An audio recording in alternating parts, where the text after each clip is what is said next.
一次车祸夺走了我爸爸妈妈的生命。当时我特别恨自己，我恨自己太渺小，没有能力保护我的亲人。所以我长大之后告诉自己，一定要变得强大。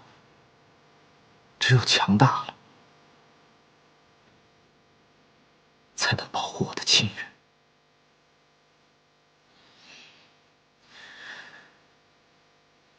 每当我想起我妈妈的时候，我都会焦躁。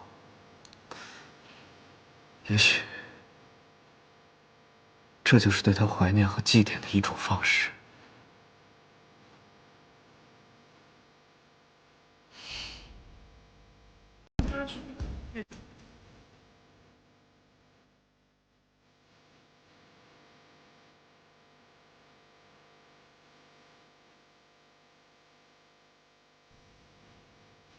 傻子，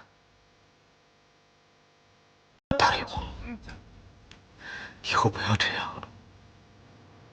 你和奶奶现在是我唯一的亲人，我真的不想失去你们。